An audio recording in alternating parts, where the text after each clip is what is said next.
Baik, terima kasih sebelumnya kepada dosen kita, dosen jurnalistik, yaitu Bapak Dinul Fitra Mubarak yang telah mempersilahkan kami untuk memberi kesempatan memaparkan hasil makalah kami.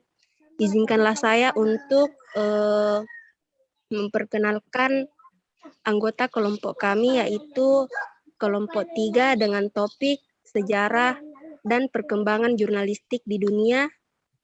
Saya Harum Fahrunisa, Siti Soraya, dan Farhan. Baiklah teman-teman sekalian, seperti yang kita ketahui pada pertemuan-pertemuan sebelumnya mengenai pengertian jurnalistik, di mana jurnalistik berasal dari bahasa Inggris jurnalistik, yang artinya mengenai kewartawanan.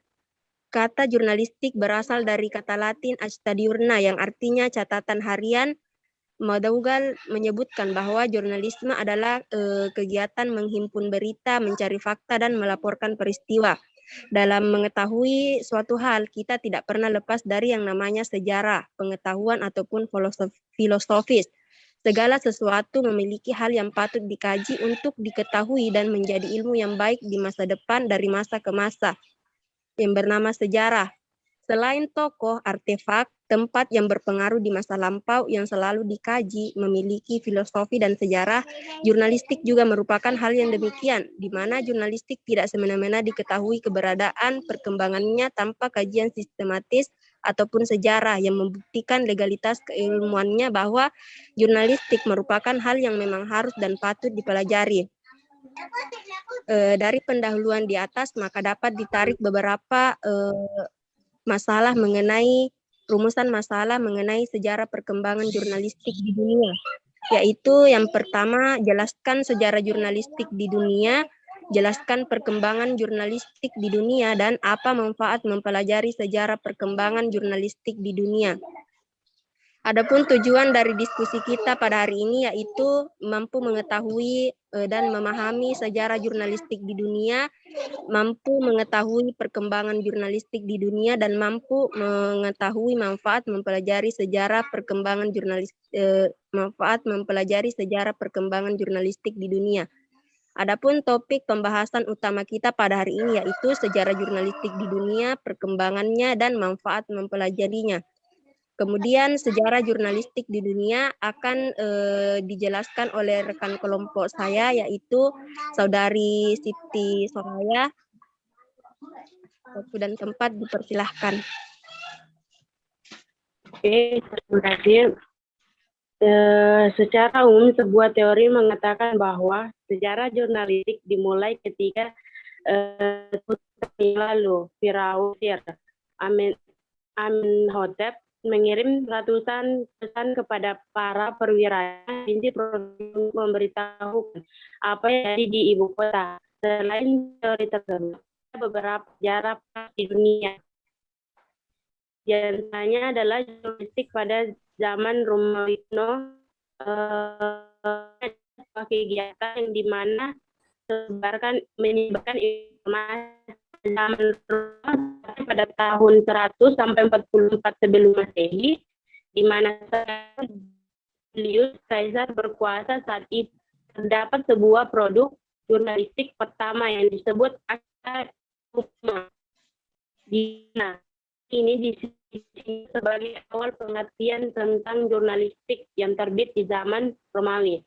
Penempatan sangat sederhana jika sama dengan situasi perkembangan zaman pada hari ini. Dapat disebut sebagai dipasang mading atau Acta Diurna. Ini dipasang di pusat kota yang dikenal saat itu sebagai Forum Romanum. Acta Diurna pada dasarnya adalah sebuah pengumuman atau mirip dengan majalah dinding atau paparan informasi. Kedua, jurnalistik pada zaman Nabi Nuh alaihissalam. Dalam sejarah Islam, sebuah teori dan memiliki pandangan diyakini bahwasanya jurnalistik pertama kali di dunia terjadi pada zaman Nabi Nuh, di mana kisahnya suatu kapal berisi sanak keluarga, hewan, dan semua pengikutnya yang saleh. Nabi Nuh ketika hendak mengetahui tentang kondisi air terkini apakah surut atau belum. Beliau mengutus burung dara keluar kapal untuk memantau kondisi air dan sekaligus melihat peluang ketersediaan makanan. Burung dara melihat daun dari ranting dan ranting pohon zaitun yang sudah terlihat di permukaan, dan ia membawa ranting-ranting tersebut. Selanjutnya, jurnalistik di Indonesia. Dahulu, istilah jurnalistik di Indonesia dikenal dengan sebutan publistik. Pada awalnya, komunitas atas manusia sangat tergantung pada komunikasi dari mulut ke mulut.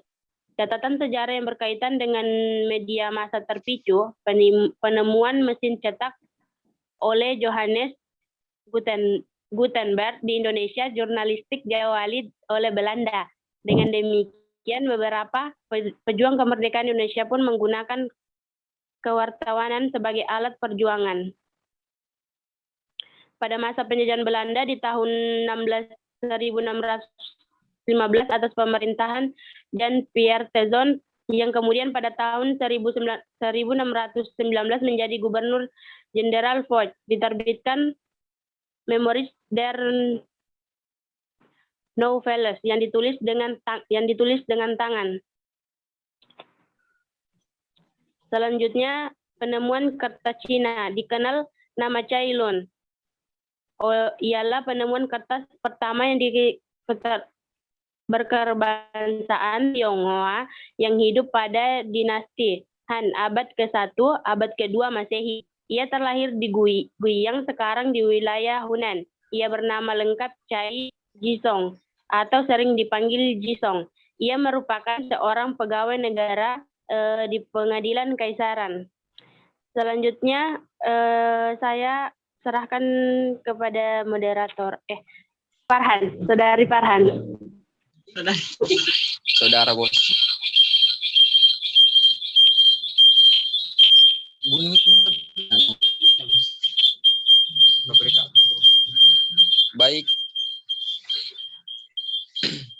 Baik, perkembangan jurnalistik di dunia.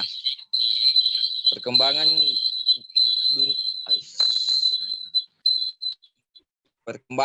dunia jurnalistik tidaklah seperti membalikan telapak tangan. Ada banyak perkembangan jurnalistik di dunia, seperti pada peradaban Mesir ketika kertas dibuat dari erat tumbuhan dan dikenal dengan istilah papyrus. Untuk lebih jelasnya akan diuraikan poin berikut. Yang pertama yaitu pada abad ke-8, selanjutnya pada tahun 1400-an, kemudian tahun 1500-an, selanjutnya pada tahun 1600-an, kemudian abad ke-17, kemudian abad ke-18, dan yang terakhir yaitu abad pertengahan 18. Nah, adapun manfaat mempelajari sejarah dan jurnalistik. Nah, dengan adanya sejarah, seruk beluk sesuatu segalanya akan menjadi mudah. Begitu pula dengan jurnalistik. Dengan mempelajari sejarah dan perkembangan jurnalistik ini, kita dapat mengetahui asal-usul ataupun asal mula lahirnya jurnalistik di dunia. Sehingga jurnalistik dapat dikenal sebagai sesuatu yang bersifat ilmiah, profesi, terverifikasi, sistematis, dan teratur, sehingga jurnalistik dapat dikatakan sebuah ilmu yang mempelajari tentang berita, acara, publikasi, dan lain-lain. Selanjutnya saya alihkan ke moderator. Kepadanya saya persilahkan. Baiklah, itulah tadi pemaparan dari kelompok kami mengenai sejarah dan perkembangan jurnalistik di dunia. Selanjutnya saya alihkan kepada penjelasan lebih lanjut dari Bapak Dinul Fitra Mubarak. Saya persilahkan.